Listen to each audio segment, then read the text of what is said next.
xaaladda Iiraan oo karkaraysa meeshii ugu xun maraysa wala soconnaa wixii cusub halkan ay kugu soo gudbinayaan haddaba maalmo ka hor ayaa social media waxaa la soo dhigay warar sheegayay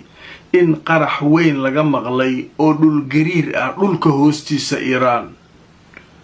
dhul gariirkaas waxaa laga dareemay Cumaan ilaa Ciraaq dhulkaas oo dhan waa gariiray wararka qaar waxay sheegayeen waxba la tijaabiyay maya dhul gariir waaye maya waxba jiray laakiin warbaahintu aad uma sii dhaxgelin laakiin wararkii way isu soo tareen way soo laalaabteen hadda maanta waxay taagan tahay waxaa la cadaynayaa oo xogo muhiima la helay ay sheegayaan bam nuclear inay Iiraan tijaabsatay waa midda ka naxisay Trump iyo Netanyahu waa midda Netanyahu barnaamijka kii ka horeeyay uu lahaa haddaana soo weerartaan iska jira oo aad wax nagu soo tuurtaan marka waxaa la ogaaday nimanku inay bahashaa tijaabiyeen haddaba marka bahashaasu in la tijaabiyay in kale maxay ku cadayn karaan Mareykanka waxaa lagu leeyahay diyaarad naadir ah oo nooceedu adduunka uu ku yar yahay ayaa waxay ogaan kartaa meesha nuclear lagu tijaabiyay diyaaradii waa la soo diray Mareykanka hadda waxay joogtaa la leeyahay saacadan aan idin la hadlayo saldhig military oo ku yaala Ingiriiska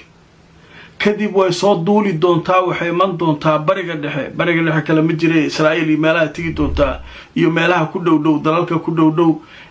Iiraan kadibna Iiraan hareeraheeday tagi doontaa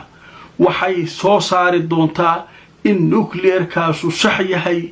iyo inaanu ahayn u fiirsada haddii nuclear ay sax tahay Israa'iilaan ay tijaabisay lagu kala wado waa meesha laakiin haddii waxa la qarxiyay nuclear aanu ahayn laakiin markaa hawshii weerarkii kale iyo shaqadii way soconaysaa laakiin ilaa diyaaradaas ay wax ka xaqiijiso cid dhaqaaqi karta malaaliyo weliba waxay u badantaa la leeyahay in nuclearka Iiraan ay tijaabsatay hadday dhab noqoto nuclearka tijaabisayna hadday Israa'iil waa dhamaadkeedii waaye awala la lahaa خلاص zawaalkeedii la gaaray xilliga ay zuuli lahayd Soomaa haddaba marka warkan waxaanu ka soo xiganaynaa oo la wareystay suxufiga weyn ee la yiraahdo Cabdilbaari Adwaan ninka waa suxufi weyn wax baara waa suxufi Ingiriis ah oo asalkiis Falastiini yahay Cabdilbaari Adwaan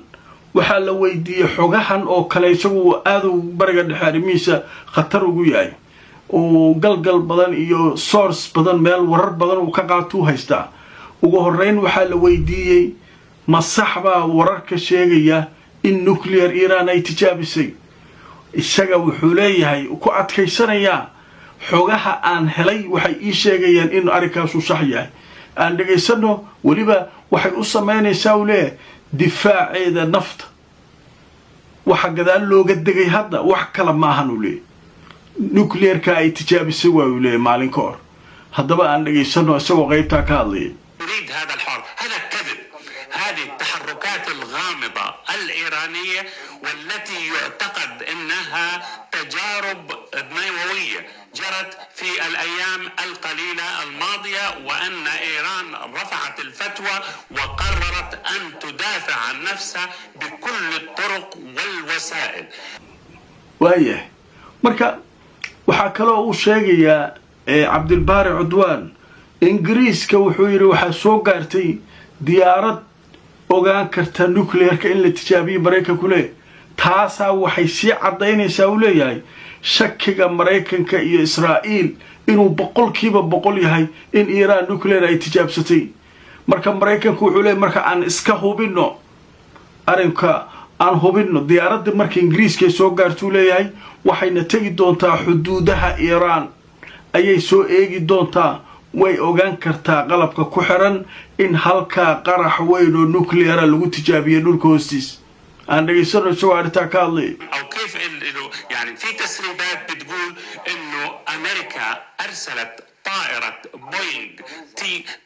تي سي من طراز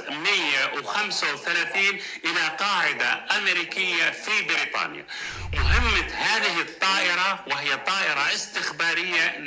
نووية بالدرجة الأولى، مهمتها هو رصد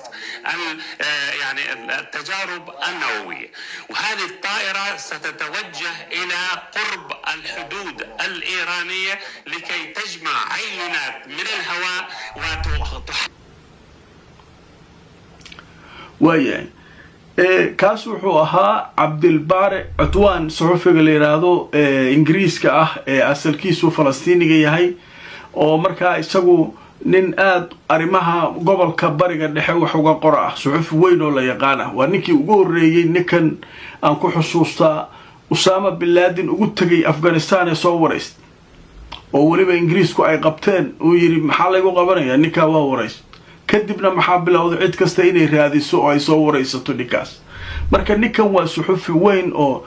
galgal badan leh. marka dad badanna waxay aaminsan yihiin haddii cabdilbaare xogta uu helay ay sidaa tahay khalaas nimankaasu nuclear waa haystaan. hey wareeraa taagan nimankii indhaa ka soo haray Israa'iil kaligaa nuclear ku gumayso gobolka Israa'iil, laakiin nimanaa soo baxaa la leeyahay warkaasu marka wuxuu kala cadaan doonaa diyaaradan marka la diro oo hadda way ku sii jeedaa la leeyahay gobolka bariga dhexe ayay nimankan xogta ka heli doonaan. haddaba marka warkaasu marka waa arki doonaa wixii ka soo kordha.